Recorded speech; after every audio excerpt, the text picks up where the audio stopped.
Hello, good afternoon, students. Welcome to शहीद captain D के खोला कॉलेज ऑफ एजुकेशन. नाउ जैसे कि आपको पता होगा, हमने अपनी पिछली कक्षा में स्टार्ट किया था बहुमाध्यम मल्टीमीडिया के बारे में, जिसका मैंने आपको बहुत अच्छे से अर्थ बताया था, समझाया था. ठीक है, तो उसके आगे आज हम पढ़ेंगे बहुमाध्यम के प्रकार, टाइप्स ऑफ मल्टीमीडिया. देखिए, बहुमाध्यम, बहु मतलब विविध, ये मैंने आपको कल भी बताया था. बहुमाध्यम के विभिन्न प्रकार होते हैं, लेकिन हम उनको जो बहुमाध्यम होता है उसको हम 2 कैटेगरीज में डिवाइड करते हैं. पहला है मुद्रित माध्यम और दूसरा है इलेक्ट्रॉनिक माध्यम. इसके अंतर्गत जो आपका पहला है मुद्रित माध्यम, इसके अंतर्गत पुस्तक, ग्राफ, समाचार पत्र, पत्रिकाएं, ग्रंथ, तस्वीरें, एटलस, शब्दकोश आदि सम्मिलित होते हैं. और जो दूसरा है आपका इलेक्ट्रॉनिक माध्यम, इसके अंतर्गत overhead projector, slide projectors, radio, Doordarshan, computer, teleconferencing, audio video cassette, web आदि सम्मिलित होते हैं. तो ये थे बहुमाध्यम के प्रकार. बहुमाध्यम के कितने प्रकार होते हैं? 2 टाइप्स के होते हैं. फर्स्ट है आपका मुद्रित और सेकंड है आपका इलेक्ट्रॉनिक. मुद्रित मतलब रिटर्न, जो लिखित रूप में हमारे पास होता है. इलेक्ट्रॉनिक मतलब जो इलेक्ट्रिसिटी या इलेक्ट्रॉन से जुड़ी होती है. ठीक है, अब हम बात करते हैं मल्टीमीडिया के अनुप्रयोग या उपयोग की बात, कि मल्टीमीडिया का अनुप्रयोग या उपयोग हम कहाँ कहाँ पे करते हैं, किस किस क्षेत्र में मल्टीमीडिया का उपयोग किया जाता है. संदेश को जिस माध्यम से संप्रेषक ग्राहक के पास पहुंचाता है वही संचार माध्यम है. ठीक है, मतलब कि कोई भी मैसेज अगर हमने किसी भी प्रेक्षी के पास पहुंचाना है, जिसे हमने संदेश भेजना है, वही संचार माध्यम है. मल्टीमीडिया सिस्टम एक कंप्यूटर की तरह सभी प्रकार की सूचनाओं की रिकॉर्डिंग, प्रोसेसिंग बाइनरी कोड में बदलता है और मल्टीमीडिया के उपयोग निम्नलिखित हैं. तो बात करते हैं मल्टीमीडिया के उपयोगों की. मल्टीमीडिया के विभिन्न उपयोग है. सबसे पहला और सबसे इम्पॉर्टेंट है मल्टीमीडिया का शिक्षा के क्षेत्र में उपयोग, कि शिक्षा के क्षेत्र में इसका उपयोग या महत्व कैसे है. जैसे कि आप सभी को पता होगा, शिक्षा के क्षेत्र में मल्टीमीडिया का उपयोग आज के समय में बढ़ता ही जा रहा है. इंटरनेट के माध्यम से, कंप्यूटर इंटरनेट के माध्यम से जो छात्र होते हैं वो क्या करते हैं, अधिक से अधिक सूचनाएं ग्रहण करते हैं. शिक्षा के क्षेत्र में मल्टीमीडिया का जो उपयोग है वो दिन प्रतिदिन बढ़ता जा रहा है. जब हम परंपरागत तरीकों से शिक्षण प्रक्रिया करते थे तो केवल ऑडियो या चार्ट, मॉडल आदि का प्रयोग किया जाता था, लेकिन आज की जनरेशन, अगर हम आज की बात करते हैं, वर्तमान समय की बात करते हैं, तो हम ऑडियो विजुअल क्लासरूम की आवश्यकता की महसूस करते हैं. ऑडियो विजुअल एड्स का यूज़ करते हैं, और जैसे आपके ओवरहेड प्रोजेक्टर हैं उनका यूज़ करते हैं. अपनी जो हमारी टीचिंग मेथड्स हैं उनको बढ़ाने की कोशिश करते हैं, मतलब उनको इफ़ेक्टिव बनाने की कोशिश करते हैं, ताकि वो प्रभावशाली बने और हमारी जो टीचिंग लर्निंग प्रोसेस है वो इफ़ेक्टिव बने. ठीक है, उसके बाद हम बात करते हैं नंबर 2, मनोरंजन के क्षेत्र में मल्टीमीडिया. देखो, मल्टीमीडिया बहुमाध्यम का आज की डेट में मनोरंजन के क्षेत्र में भी इसका उपयोग बढ़ता जा रहा है. मनोरंजन हर समय, ऐसा नहीं है, ऐसा तो हो नहीं सकता कि छात्र है या कोई भी व्यक्ति है वो हर समय किसी न किसी कार्य में लगा रहे या किसी न किसी कार्य में कार्यरत रहे. उसको अपने जीवन में पढ़ाई लिखाई या कोई अन्य कार्य करने के साथ साथ क्या करना पड़ता है, मनोरंजन का भी यूज़ करता है. मनोरंजन के लिए जैसे कोई भी कॉमेडी मूवीज़ देख ली, या जैसे आपने मूवीज़ देख ली, या कोई किसी भी तरह का आजकल देखा लाइव गेम्स चल रहे हैं, वो गेम्स खेल लिया. ये सब क्या है, मनोरंजन के साधन हैं. तो अब हम बात करते हैं कला के क्षेत्र में मल्टीमीडिया का उपयोग. देखो, कला के क्षेत्र में जैसे हम पेंटिंग, आपने देखा होगा कि अगर हम इंटरनेट में, कंप्यूटर में इंटरनेट का यूज़ करते हैं तो उसमें पेंटिंग और चित्र का एक प्रोग्राम बना होता है. उसमें हम विभिन्न प्रकार की, किसी भी प्रकार की पेंटिंग्स बना सकते हैं, चित्र बना सकते हैं, उसमें कलर कर सकते हैं. कंप्यूटर में ऐसे ऐसे सॉफ्टवेयर होते हैं जिसमें कलर्स होते हैं, पेंटिंग्स होती हैं, और आप किसी भी प्रकार का डायग्राम उसमें बना सकते हो, रंग भर सकते हो. तो वो सब क्या है, वो क्या है, कला. वो है एक तरह से कला का क्षेत्र. उसमें आपका मनोरंजन भी होता रहता है और उसमें आपके लिए कला का क्षेत्र भी बन जाता है. नाउ तो अब हम बात करते हैं अब जो हमारा नेक्स्ट है वो है पत्रकारिता के क्षेत्र में। पत्रकारिता, आपको पता होगा कि जैसे पत्रकारिता होती है वो पत्रकारिता दो प्रकार से आती है, एक होती है मासिक रूप से और एक होती है साप्ताहिक रूप में। साप्ताहिक उसमें आते लेखन के लिखित रूप में आती रहती हैं।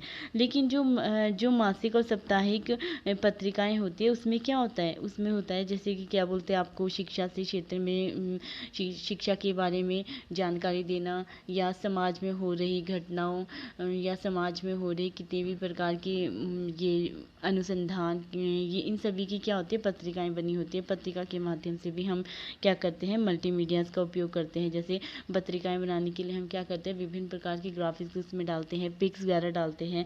तो ये सभी चीज़ें क्या है, मतलब पत्रिका के क्षेत्र में भी हम किसका यूज़ करते हैं, मल्टीमीडिया का उपयोग करते हैं। उसके बाद नेक्स्ट बात करते हैं हम अनुसंधान के क्षेत्र में। अनुसंधान के क्षेत्र में भी मल्टीमीडिया का उपयोग किया जाता है। जैसे आज अगर हम इंटरनेट के माध्यम देखें तो हम विभिन्न प्रकार के आंकड़े क्या करते हैं, इकट्ठा करते हैं। किसी भी फील्ड से रिलेटेड किसी भी प्रकार की मतलब कोई भी हमारी प्रॉब्लम होती है या किसी भी प्रकार किसी भी विषय से लेकर हम क्या करते हैं, डाटा इकट्ठा करते हैं कंप्यूटर में, ठीक है। उन डाटा उनको रिकॉर्ड करके हम क्या देखते हैं, हम क्या करते हैं, मतलब मान लो हमने आज की शिक्षा प्रणाली और वर्तमान शिक्षा, आज की शिक्षा प्रणाली और प्राचीन शिक्षा प्रणाली के बारे में बात करते हैं, तो उससे हम क्या करेंगे, सबसे पहले हम क्या, अनुसंधान का मतलब होता है खोज करना।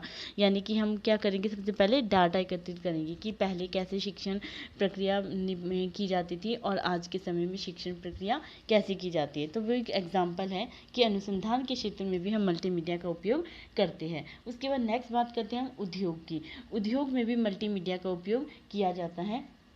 जैसे अगर हम कंप्यूटर में इंटरनेट के माध्यम से क्या करते हैं, इंटरनेट के माध्यम से हम देश विदेश में हो रहे उत्पादन का हमें पता चलता है कि देश में कितना उत्पादन, कितनी प्रोडक्शन हुई है और किस फील्ड में कितना प्रोडक्शन हो रहा है, किस उद्योग में सबसे ज़्यादा प्रोडक्टिविटी हो रही है। ये सभी हम क्या करते हैं, मल्टीमीडिया के माध्यम से भी इन चीज़ों का मल्टीमीडिया में भी हम इन चीज़ों का उपयोग करते हैं। अब उसके बाद आता है क्रय विक्रय में।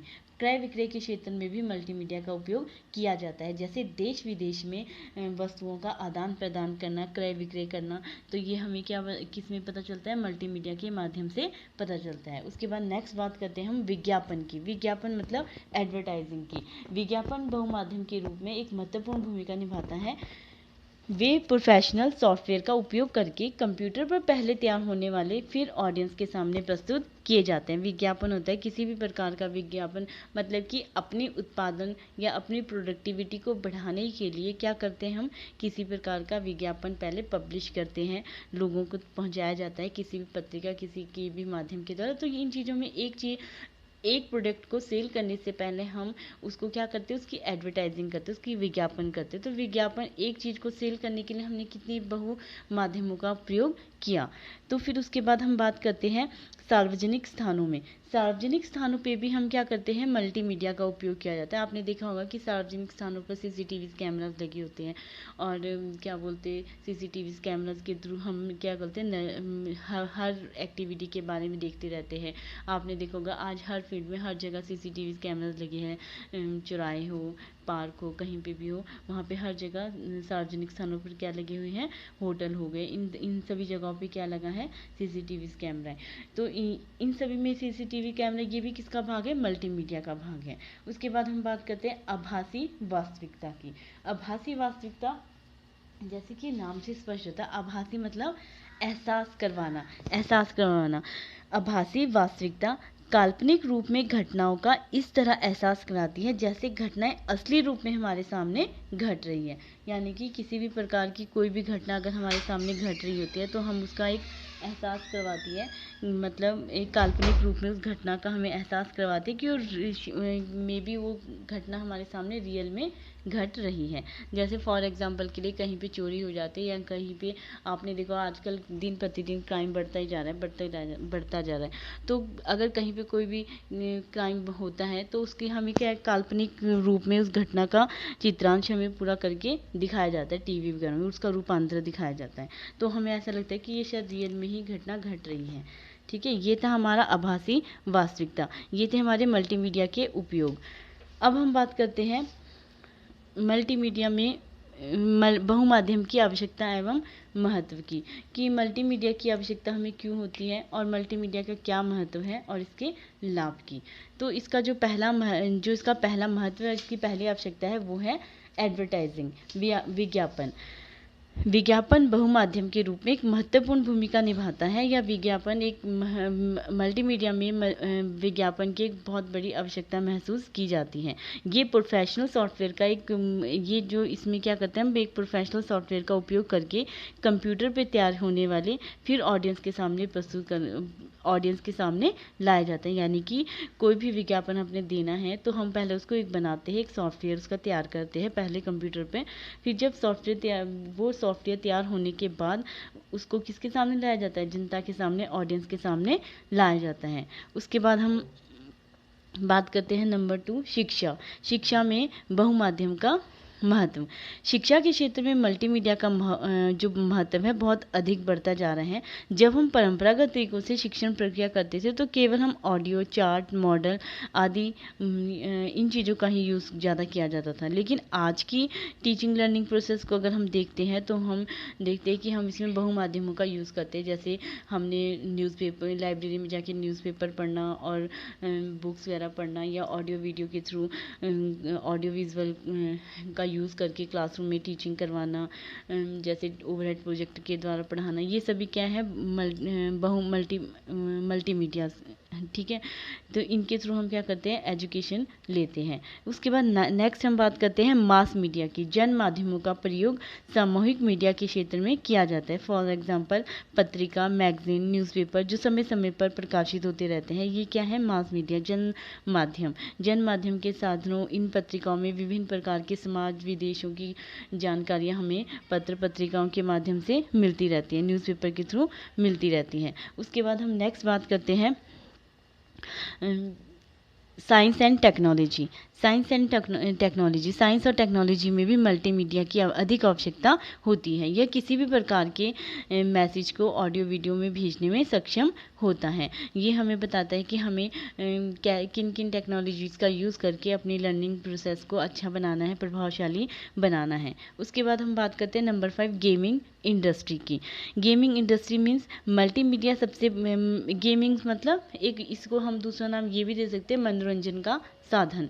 मनोरंजन का भी नाम एक इसको दिया जाता है कि मल्टीमीडिया की एक आवश्यकता हमें कहाँ पे पड़ती है, कि मनोरंजन के रूप में, या मनोरंजन में इसका महत्व।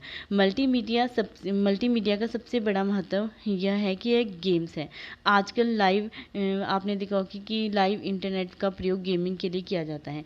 आजकल बच्चों, आपने देखा होगा कई छात्र छात्राएं क्या करते हैं, ऑनलाइन खेलते हैं। जैसे आजकल सबसे उसमें जैसे पबजी हो गया और आपका ये लूडो हो गया, ये सब क्या है, लाइव बच्चे खेलते हैं आपस में एक दूसरे के साथ।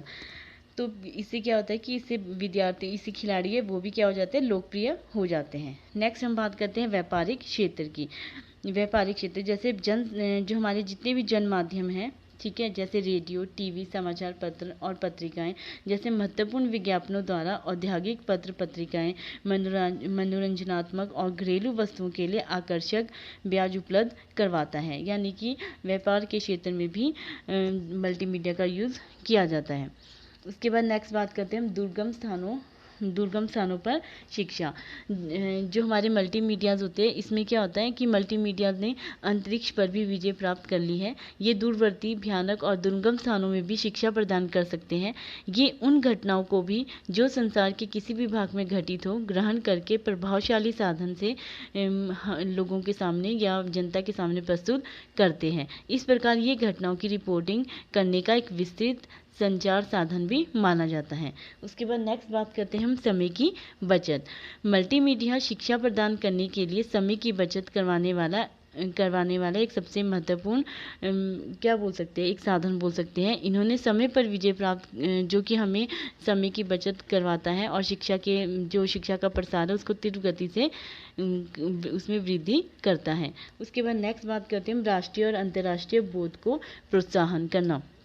जनसंचार साधनों का प्रयोग विद्यार्थियों और लोगों के परस्पर राष्ट्रीय और अंतर्राष्ट्रीय बोध को प्रोत्साहित करने के लिए भी किया जाता है। उन्हें इस बात का पता चलता है कि देश और संसार किस प्रकार उन्नति कर रहे हैं, हम अंतर्राष्ट्रीय स्तर से कैसे जुड़े हुए हैं, एक देश में घटित होने वाली घटनाएं संसार के दूसरे देशों में कैसे प्रभावित करती हैं, यह तीसरा विश्व युद्ध छिड़ गया जाए तो कितना नष्ट होगा, कैसे होगा, इसकी भविष्यवाणी हम पहले से कर सकते हैं। तो इन सभी का अनुमान कैसे लगाया जाता है, मल्टीमीडिया के थ्रू लगाया जाता है। और जैसे ईमेल हो गया, इंटरनेट जैसी सुविधाओं के प्रचलन से भी संसार को एक परिवार के रूप में लिया जा सकता है, सबको एकजुट करके रखा जा सकता है। तो ये थे हमारे मल्टीमीडिया के आवश्यकताएं और उसका महत्व। नाउ अब हम बात करते हैं मल्टीमीडिया की कमियों के बारे में। इसकी जहाँ पे हमने इतनी अच्छाइयाँ पढ़ी है वहाँ पे इसकी कुछ कमियाँ भी हैं, जैसे बहुत अधिक जानकारी। मतलब कि बहुमाध्यम के द्वारा क्या होती है भी, आपने देखा होगा इंटरनेट का यूज़ करके हम अगर किसी भी कंटेंट या किसी भी विषय वस्तु के बारे में जानकारी लेते हैं तो कितनी साइट्स का हम यूज़ करते हैं। हर एक साइट्स के अलग अलग अपनी साइट्स में अलग अलग आंसर हमें मिलते हैं, तो वो भी क्या होता है, वो इससे भी कन्फ्यूज़न पैदा हो जाते हैं। जो छात्र होते हैं उन जानकारियों में बहुत अधिक फोकस करने लग जाता है। फिर उसके बाद है अधिक महंगा। बहुमाध्यम, चाहे हम इंटरनेट का यूज़ करते हैं या कंप्यूटर ग्राफिक्स किसी का भी यूज़ करें, तो वो यूज़ करना बहुत अधिक महंगा होता है। और नेक्स्ट है हमारा अधिक समय। ये इसमें जब हम बहुमाध्यमों का प्रयोग करते हैं तो उसमें अधिक समय लगता है। उसके बाद है कंफ्यूज होना या कंफ्यूज क्रिएट होना। बहुमाध्यमों का यूज़ करने से कंफ्यूजन क्रिएट होता है। छात्र कंफ्यूज हो जाते हैं जब उन्हें एक से अधिक जानकारियाँ एक ही विषय के ऊपर मिलती हैं, तो वो कंफ्यूज हो जाते हैं और वो जो उनका सही कंटेंट होता है उससे वो पिछड़ने लग जाते हैं। धन्यवाद।